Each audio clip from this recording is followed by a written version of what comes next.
형량은 어떨지 될지 모르지만 이번에 지금 정경심 교수의 판단에서 조국 전 장관이 공모를 인정한 부분이 있잖아요. 그 부분은 조 장관 재판에서 조 전 장관 재판 유죄가 나온다고 볼 수밖에 없어요. 왜냐면은 이철이의 정치쇼.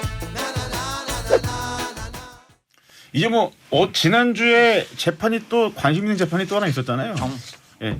정경심 교수 재판 또 한번. 얘기하고 싶은 게 있는 모양이구나. 아니 그런 건 없습니다. 하세요. 4년 받았죠.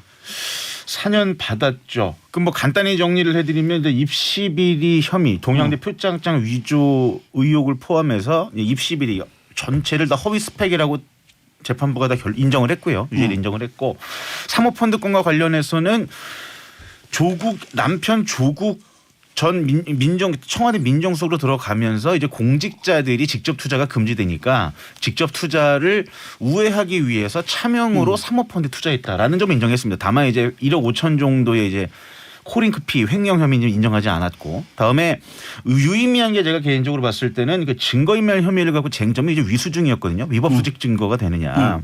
근데 위법 수집 증거 아니다. 하지만 설사 위법 수집 증거가 인정된다고 하더라도 그 증거들을 제외한 나머지만으로도 충분히 유죄 혐의가 인정된다. 이렇게 결론냈습니다. 그래서 징역 4년 법정 구속. 예. 그래서 지난주에 남부구치소로 수감되셨습니다. 4년이면 합리적인 형량이에요? 그 일전에 좀 유사한 사례가 있다고 하면 최근에 그 숙명여고 교무부장 사건이 있잖아요. 딸들. 예, 쌍둥이 딸 둘. 단건인데 징역 3년 나왔습니다. 입시 비리 사건에 대해서는 법원은 굉장히 엄격하게 판결합니다. 집행유예도 없고요. 근데 단건을 갖고 3년을 때렸는데 정경심 교수는 이제 사모펀드와 증거인멸까지 합쳐서 이제 4년 받은 거니까 사실은 모르겠습니다. 형량상으로 볼 때는 재판부 법원의 분위기는 그렇게 높은 거 아니지 않느냐라는 분위기가 좀 대세인 것 같습니다. 예. 근데 그 판결 내용을 보면 조국 장관 재판에도 영향을 줄 수밖에 없던데. 몇 개. 뭐 공모한 게 있잖아요. 그러니까 그죠? 저 공익인권법센터하고 또 하나 뭐죠? 한 2개. 이거 7개 스펙 7개 중에서 2개 증거인멸을 정도만 공모했다라는 거죠. 두 개랑 증거인멸 부분가 3개 정도가 이제 공모가 나오는 거죠. 그러면 그 재판에도 영향을 줄 수밖에 없어요? 그렇죠. 봐야죠. 그 김일희 부장판사가 지금 사건 돌아가는 게 이제 아들 사건이 있잖아요. 서울대 공익인권법센터 이제 그 건과 관련 그 건에 이제 또 연관돼 있는 게 또 최강욱 의원이 그 이제 청맥 법무법인 청맥 인턴 증명서를 또 허위로 만들어줬다. 이 여러 건이 좀 계류돼 있는데 공모 혐의가 인정된 상황에서 아마 그 재판에서는 김미리 부장이 신경 많이 쓸 수밖에 없을 겁니다. 근데 그거는 그분이 지금 조국 장관 재판 예. 감찰문마까지 같이 하고 있습니다. 그거는 뭐 진짜 조국 장관 다른 거 혐의나 뭐 예를 들어서 그 최강욱 의원 거는 아직 판단이 안 된 거니까 형량은 어떨지 될지 모르지만 이번에 지금 정경심 교수의 판단에서 조국 전 장관이 공모를 인정한 부분이 있잖아요. 그 부분은 조 장관 재판에서 조 전 장관 재판 유죄가 나온다고 볼 수밖에 없어요. 왜냐하면은 물론 이제 법적으로 판결의 효력이 딱 절대적으로 미치는 건 아닌데 재판부가 다르다 같은 법원에서 판단하는 것이기 때문에 야 저 임 부장은 공모라고 봤지만 나는 아닌데라고 판결 나오기 쉽지가 않아요. 예전에 북정동당 재판에서도 다 그랬었거든요. 다르면 어떻게 돼요? 네?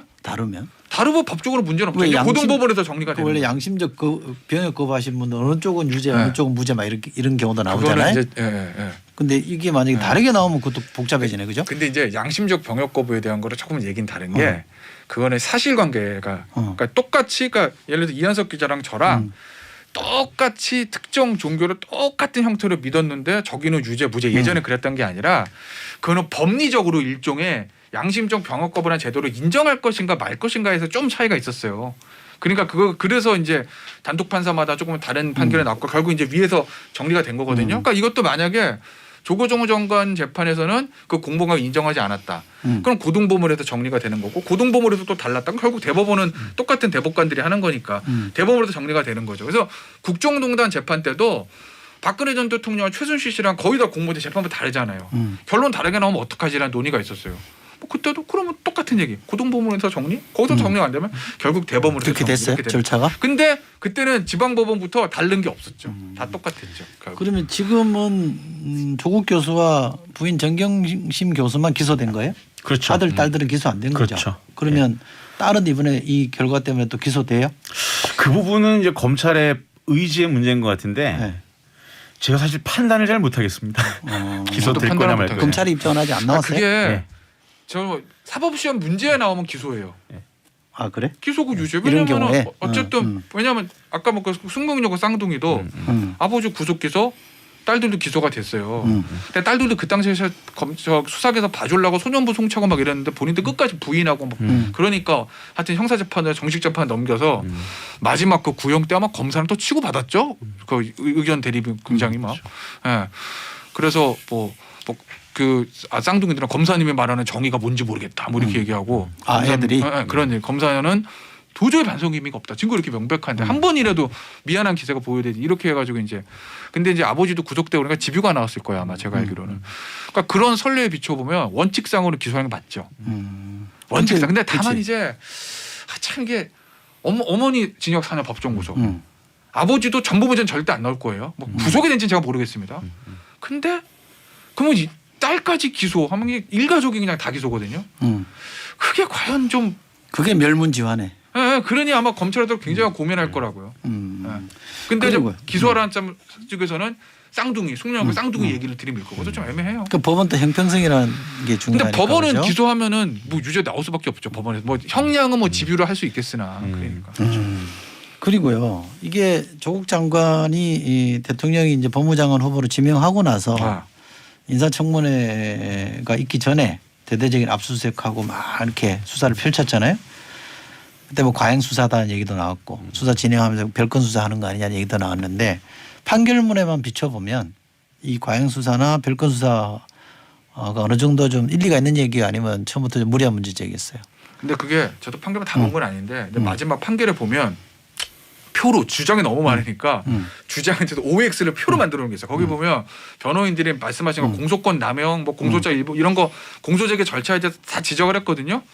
주장을 했어요 변호인들. 그거 받아들이진 않았습니다. 아니 법원이. 제 질문은 뭐냐면 결과적으로 결론은 처음에 시작할 때 내걸었던 거와 지금 재판에서 인정받은 거 간에 차이가 좀 있는 거 아니에요 사실은? 처음에 내걸었던 거 뭐 말씀하시는 거예요? 네, 뭐 사모펀드도 조국 장관이 주도한 권력형 비리다 이렇게 했는데 지금 근데 그 그림은 아니잖아. 재판부에서 판단할 여지는 아닌 거죠. 재판부는 공소장에 적힌 그러니까 거에 대한 어쨌든. 유무죄를 하는 거지. 검찰이 수사할 때 야 이거 혹시 예를 들어서 이한석이 100억을 꿀꺽한 것 같은데 수사해 보니까 1억 꿀꺽이었어요. 그러면은 재판부는 그러면은 공소장에는 1억 꿀꺽에 대해 판단하는 거지. 그럼. 애초에 그건 수사기관이 아니고. 뭐 이한석 너는 100억이라고 그러는 게 아니고 이건 보는 1심이 종료됐으니까 그렇게 보면 어때요? 그러니까 뭐 유죄가 나와서 일단 검찰이 이긴 건 이긴 수사팀이 거고. 특수 2부만 아니라 사실은 당시에 서울중앙지검 특수부 수사팀 뭐 3, 4부까지 전원이 붙어서 수사를 했죠. 그리고 뭐 압수수색도 70여 차례 했다고 하고 단일 사건을 놓고 수사력을 집중했다. 수사 검찰이 굉장히 열심히 했다. 오바했다. 저는 일경 과잉 수사라는 비판은 일리가 있다고 생각을 합니다. 하지만 어쨌든 기소가 됐고 유죄가 나왔죠. 법정 구속이 됐고 그러면 이제 실질적 진실에 대해서 법원의 평가가 끝났으면 이제 어느 정도 뭐 지지층이 누구의 지지층이건 아니건 이 지점에 대해서 앞으로 좀 사회적으로 고민이 필요할 단계라고 생각을 하는데 네. 아직까지도 이 법원 판결을 놓고 양측이 계속 극하게 대립을 하고 있는 걸 보니까 좀 안타깝습니다. 예. 알겠습니다. 뭐 전 법원의 판정은 결정은 어떤 경우에도 존중해야 된다고 생각합니다. 우리 시스템이 그렇게 돼 있으니까 존중 안 할 수 없는 거죠. 게다가 1심이니까 불복하면 항소하면 되는 거니까요. 그렇게 풀 문제지만 뭐 형량이나 판단에 대해서 사회적 토론이 이루어지는 건 또 탓할 일은 아닌 것 같고 너무 막 인격 매도하고 반야사장하듯이 하는 건 잘못이죠. 그 저는 별건 수사는 잘못이라고 봅니다. 그건 일종의 범죄행위고 수사는 혐의를 봐야지 사람을 찍어서 하면 그 뭐 백인을 살에 누가 근데 있겠습니까? 이제 그 말씀 맞는데 네. 맞아요. 맞는데 그러니까 제가 항상 드리는 말씀이지만 그러니까 검찰 특히 이제 특수부 라인들의 별건 수사, 과잉 수사에 대한 논란은 항상 있어왔거든요. 그렇죠.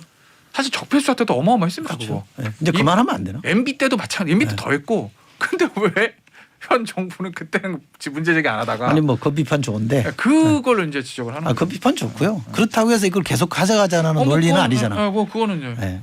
왜 그때 문제 제기 안 했냐는 거는 비판 받대. 그러면 이쯤에서 그 폐해라니 이런 거 못하게 하자. 이렇게 합의할 수도 있는데 그죠? 그 부분은 변호사 입장에서는 좋죠. 왜? 아니 변호사 입장에서 보면 피의자에다 별건 과잉 들어오면 되게 당황스럽고 사실은 진짜 그렇거든요. 그럼 정관이요 없어지는 거 아니야? 네? 정관이요. 꼭 그런 건 아닌데 아무래도 좀 덜하긴 하겠죠.